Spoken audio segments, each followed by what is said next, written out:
नमस्कार मित्रांनो, महात्मा फुले कृषी विद्यापीठ राहुरी या विद्यापीठानं वेगवेगळ्या पदासाठी जाहिरात काढलेली आहे. त्यामध्ये गट क व गट ड या संवर्गातील या जागा आहेत.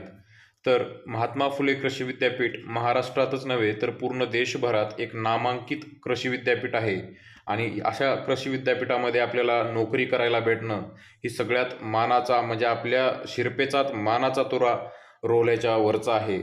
तर त्यासाठी आपण पूर्णपणे जाहिरात पाहूयात. परीक्षेचं स्वरूप कसं असणार आहे, अर्ज कसा भरावयाचा आहे, अर्जाची फीस कशी आहे आणि कशा प्रकारे ही एक्झाम होणार आहे आणि रिझल्ट कधी लागेल, या सर्व गोष्टी यामध्ये आपण पाहूयात. तर प्रथमतः बघा, ही जाहिरात जी आहे ती गट क, आपण म्हटल्यासारखं गट क आणि गट ड या संवर्गातील ही पदं आहेत. त्यामध्ये तुम्हाला 31 डिसेंबर 2024 म्हणजे जी तारीख झालेली आहे, तर 31 डिसेंबर 2024 पासून तुम्हाला 30 जानेवारी 2025 पर्यंत हा अर्ज भरावयाचा आहे आणि आवेदनपत्र व परीक्षा शुल्क भरावयाचा अंतिम दिनांक म्हणजेच 31/1/2025 पर्यंत तुम्हाला याचा परीक्षा शुल्क सुद्धा भरणं आवश्यक आहे. याच्यानंतर यामध्येच दिलेलं आहे, आता वरील जे काही वेळापत्रक आहे यामध्ये जर काही बदल करण्यात आले तर ते mpkv.ac.in या संकेतस्थळावर, जे की विद्यापीठाचं संकेतस्थळ असेल, यावरती तुम्हाला सर्व काही गोष्टी भेटतील. आणि याच्यानंतर जर तुमची निवड प्रक्रियेत सविस्तर वेळापत्रक जे आहे ते टपालाद्वारे पाठवण्यात येईल किंवा ते mpkv.ac.in या संकेतस्थळावरती, या वेबसाईटवरती तुम्हाला ते भेटून जाईल. त्याच्यानंतर याच्यामध्ये जे काही वेतन आयोग असेल तो 7व्या वेतन आयोगानुसार यामध्ये पगार असेल, सॅलरी असेल आणि जी काही भत्तेसुद्धा असतील ते यानुसारच असतील. यामध्ये बघा, वेगवेगळे पदं आहेत.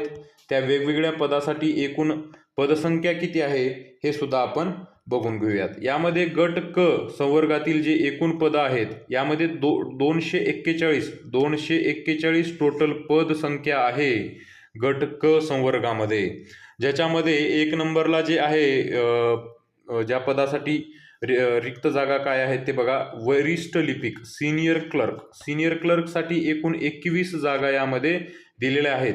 तर वेतन स्तर आहे बघा 25,500 ते 81,100 असा हा वेतन स्तर असणार आहे. चांगल्या प्रकारची पगार आहे. तर याच्यामध्ये बघा, वेगवेगळ्या आरक्षणानुसार ह्या जागा दिलेल्या आहेत. यामध्ये टोटल किती आहेत, 21 जागा आहेत. तर तुम्ही पाहू शकता, तुम्ही एकदा पाहून घ्या किंवा स्क्रीनशॉट मारून घ्या ह्याचा, तर तुम्हाला कळेल की कोणत्या पदासाठी किती जागा आपल्याला दिलेल्या आहेत आणि कोणत्या प्रवर्गासाठी जागा कशा आहेत, कशा प्रकारे आहेत. याच्यानंतर आहे जे काही स्टेनोटायपिस्ट म्हणजे लघु टंकलेखक, याच्यासाठी टोटल 3 पदं रिक्त आहेत. 3 पदासाठी यांनी जाहिरात काढलेली आहे.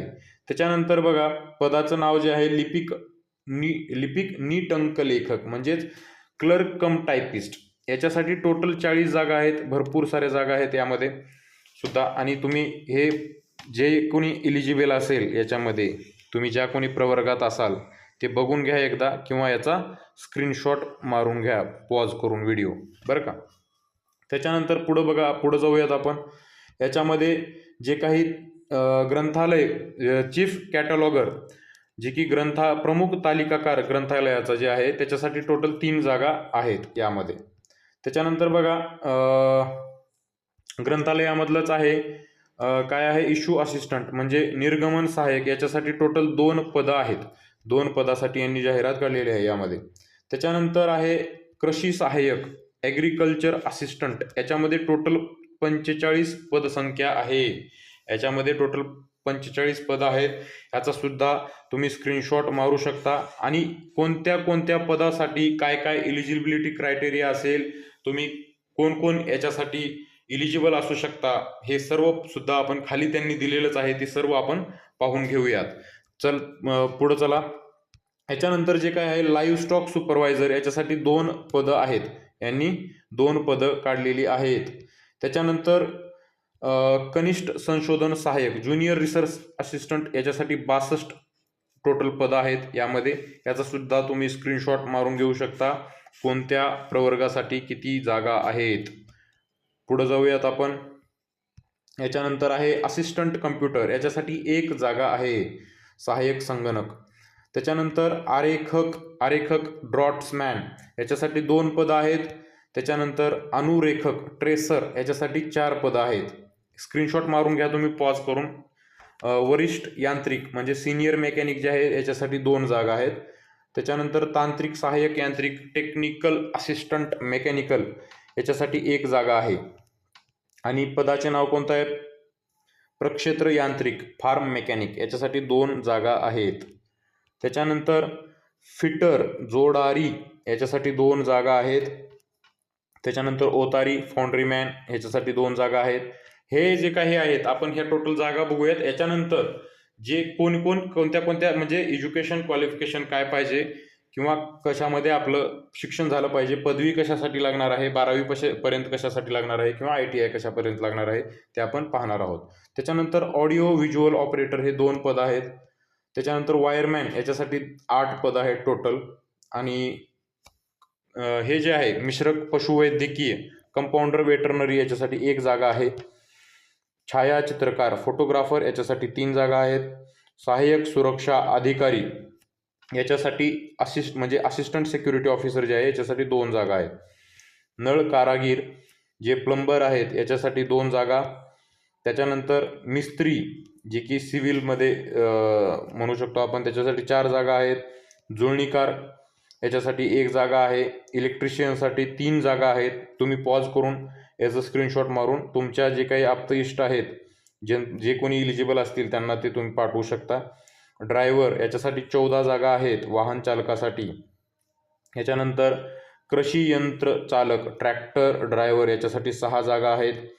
संगणक चालकासाठी म्हणजेच कम्प्युटर ऑपरेटरसाठी 1 जागा आहे.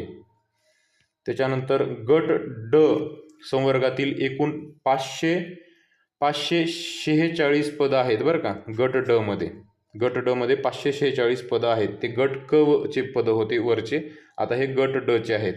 यामध्ये टोटल प्रयोगशाळा परिचर जे लॅबोरेटरी अटेंडंट आहेत याच्यासाठी 7 जागा आहेत बरं का. त्याच्यानंतर ग्रंथालय परिचर म्हणजेच लायब्ररी अटेंडर जे आहेत याच्यासाठी 3 जागा आहेत. गणक काउंटरसाठी 24 जागा आहेत. त्याच्यानंतर मेसनसाठी 2 जागा आहेत म्हणजेच गवंडीसाठी. माळीसाठी 23 जागा आहेत. सुरक्षा रक्षक सिक्युरिटी गार्डच्या 6 जागा आहेत. आणि प्रयोगशाळा सेवक नोकर किंवा पाल याच्यासाठी 2 जागा आहेत. शिपाईसाठी पिऊनसाठी 60 जागा आहेत. पहारेकऱ्यासाठी म्हणजे वॉचमनसाठी 54 जागा आहेत. त्याच्यानंतर मजदूरसाठी 365 जागा आहेत. असे टोटल गट क आणि गट ड ज्याचे आपण पूर्ण कोणत्या पदासाठी किती वॅकन्सीज आहेत ते पाहिलेलं आहे. तुम्ही त्याचे स्क्रीनशॉट मारून जो कोणी त्याच्यासाठी इलिजिबल असेल किंवा इच्छुक प्लस इलिजिबल असेल अशा लोकांना तुम्ही पाठवून देऊ शकता. याच्यामध्ये हे जे काही संज्ञा आहेत प्रवर्गाच्या त्या दिलेल्या आहेत, तर ते तुम्ही पाहू शकता काय काय आहे ते. त्याच्यानंतर आपण इलिजिबिलिटी क्रायटेरिया पाहूयात. याच्यामध्ये बघा जाहिरातीसाठी म्हणजे काही आवश्यक असणारी शैक्षणिक अर्हता, अनुभव आणि परीक्षा पद्धती कशा प्रकारे असणार आहे.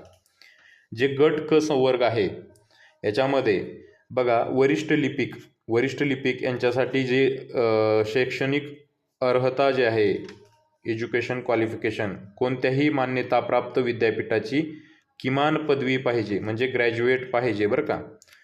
त्याच्यानंतर याच्यामध्येच तुम्हाला काय लागणार आहे, मराठी टंकलेखक मराठी टायपिंग जे आहे कमीत कमी 3 शब्द प्रति मिनिट वेग मर्यादेचे किंवा दिलेलं आहे याच्यामध्ये इंग्रजी टंकलेखनाचे किमान 40 शब्द प्रति मिनिट असा वेग असला पाहिजे. ते पण कसं शासकीय वाणिज्य प्रमाणपत्र त्याला भेटलेलं असलं पाहिजे किंवा संगणक टंकलेखनाचे प्रमाणपत्र उत्तीर्ण असला पाहिजे हा विद्यार्थी, तो याच्यासाठी इलिजिबल असेल बरं का. याच्यासाठी जी परीक्षा आहे याच्यासाठी परीक्षा जी आहे ते विषय काय असणार आहेत, मराठी, इंग्रजी, सामान्य ज्ञान, बौद्धिक चाचणी. टोटल 200 मार्काची ही परीक्षा असेल. यामध्ये प्रत्येक विषयाला प्रत्येक सब्जेक्टला 50-50 गुण असतील आणि यामध्ये एकूण प्रश्न असतील 100 आणि वेळ असेल 2 तास. 2 तासाची ही परीक्षा असेल आणि यामध्ये जो टोटल 4 विषय असतील आणि 50-50 गुण असतील आणि जे कोणी म्हणजे फिजिकली हँडिकॅप जे आहेत त्यांच्यासाठी 30 मिनिटाचा वेळ असेल वेगळा, बरं का.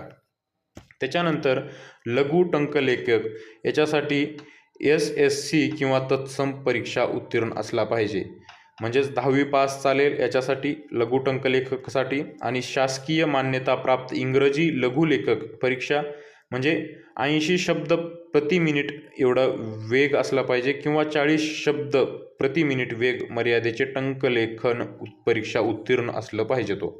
किंवा शासकीय मान्यताप्राप्त मराठी लघुलेखक परीक्षा 80 शब्द प्रति मिनिट वेग मर्यादा 30 शब्द प्रति मिनिट वेग मर्यादा टंकलेखन परीक्षा उत्तीर्ण तो असला पाहिजे. यामध्ये टोटल गुण असणार आहेत 120 मार्काची परीक्षा असेल याच्यासाठी लघु टंकलेखकसाठी. 10वी पास लोकांसाठी आहे. मराठी इंग्रजी सामान्य ज्ञान आणि बौद्धिक चाचणी सेम सब्जेक्ट वरी आणि म्हणजे वरिष्ठ लिपिकसाठी आणि लघु टंकलेखकसाठी. यामध्ये प्रत्येकी 30 गुणाचा हा पेपर असेल, म्हणजेच टोटल 4 सब्जेक्ट आणि 30 गुण म्हणजेच 120 गुणाचा हा पेपर. यामध्ये 60 प्रश्न असतील आणि वेळ असेल 1.5 तास. वेळ असेल 1.5 तास. याच्यामध्ये आता बघा, याच्यामध्ये काय बघा, लघु लिपिक टंकलेखक हे जे आहे याच्यासाठी पदवी उत्तीर्ण असला पाहिजे. कोणत्याही मान्यताप्राप्त विद्यापीठाची किमान स्नातक पदवी उत्तीर्ण असला पाहिजे हा विद्यार्थी. याच्यासाठी मराठी टंकलेखनाचे किमान 30 शब्द प्रति मिनिट ह्याची वेगमर्यादा आणि इंग्रजीचे 40 शब्द म्हणजे ऑर आहे हे, किंवा संगणक टंकलेखनाचे प्रमाणपत्र त्याच्याकडे असलं पाहिजे. त्याच्यानंतर ह्याच्यामध्ये सुद्धा 4 विषय असतील, 50-50 गुणाचे प्रत्येकी असतील आणि 200 गुण प्रत्येक, म्हणजे टोटल ह्याचे मिळून 200 गुण. असे 100 प्रश्न, 200 गुण आणि 2 तास असा वेळ त्याच्यासाठी त्यांनी दिलेला आहे. त्याच्यानंतर जे